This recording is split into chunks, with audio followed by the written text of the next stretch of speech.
করবো সেটা আজকে আমার দুঃখ নিয়ে আইতেছে। যেটা আওয়ামী লীগের সময় আমরা একটা আতঙ্ক সৃষ্টি ছিলাম যে কোন সময় কি হয়। আওয়ামী লীগকে বিদায় করছি, এর দেশকে আমরা আবার আতঙ্ক সৃষ্টি হওয়ার জন্য আমরা আতঙ্ক সৃষ্টি আর হতে দিব না।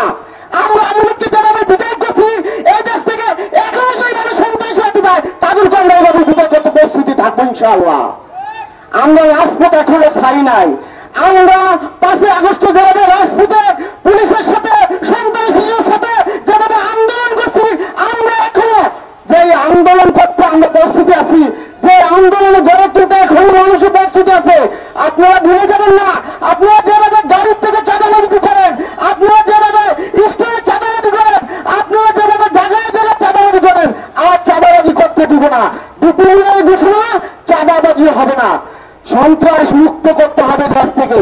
আমি স্বরাষ্ট্র উপদেষ্টাকে বলতে চাই, আজীবন আপনি ক্ষমতা থাকতে পারবেন না।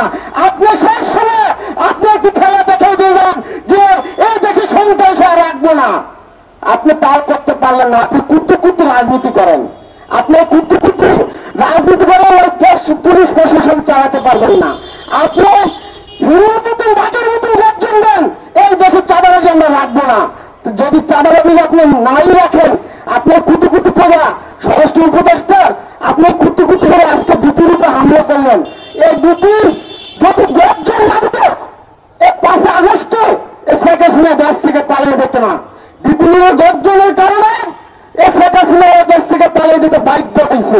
কেন আপনারা ভুলে যাবেন না, গণ অধিকার আমাদের প্রিয় নেতা যে সময় ঘোষণা দিব, আমরা যতই বড় দল হোক আমরা কাউকে ছাড় দিব না। গণ অধিকারের এক একটা নেতা মুক্তিযুদ্ধের মতন পরিণত হয়ে গেছে। গণ অধিকারের এক একটা নেতা রাজপথে আন্দোলন করে এই 17 বছর যেভাবে আন্দোলন চালিয়েছেন, আপনারা রাজপথে নামতে পারেন নাই। গণ অধিকার 7 বছরে জন্ম নিয়ে এই শেখ হাসিনাকে বিদায় করতে বাধ্য হয়েছে। গণ অধিকারকে জাগে তুলবেন না, সাপের লেজের পাড়া দিয়ে আপনারা কিন্তু সাপড় খাবেন না। গণ অধিকার কিন্তু সেই সব হয়ে গেছে, আপনাদেরকে খাবে না। আমরা মনে করি সেই অভিযুক্তিগুলো আপনারা স্বরাষ্ট্র উপদেষ্টার আপনারা কানে নেন, আপনি খুব দ্রুত এই সন্ত্রাসী বাহিনীদেরকে, যাদের কাছে অস্ত্র, যাদের কাছে বিভিন্ন হাতিয়ার আওয়ামী লীগের সময় যাদের কাছে ছিল, এখন দেখেন পরিণত হয়ে গেছে।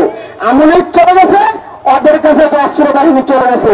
আমরা দেখেছি তাদেরকে খুব দ্রুত, বেশি দিন ক্ষমতা থাকতে পারবেন না। আপনি একটি খেলা দেখে দেবেন, শেষ মুহূর্তে আপনি তাদেরকে আইনের আওতায় আনেন। আর যে নির্বাহের উপরে হামলা করছে, যে গোলাচিবার হামলা পরিকল্পনা করছে, তাদেরকে খুব দ্রুত আইনের আওতায় আনেন। এই গণ অধিকার পরিষদের সবচেয়ে বড় সিদ্ধান্ত, শ্রমিক অধিকার পরিষদ যদি যে রাজপথে নামে, তাহলে কেবল পালিয়ে যাওয়ার রাষ্ট্র খুঁজে পাবেন না। ধন্যবাদ সবাইকে, ভালো থাকবেন। আল্লাহ হাফেজ। ধন্যবাদ। Immigration to Canada. We provide the best quality service and solution for Canada immigration. Please visit our website and contact for details.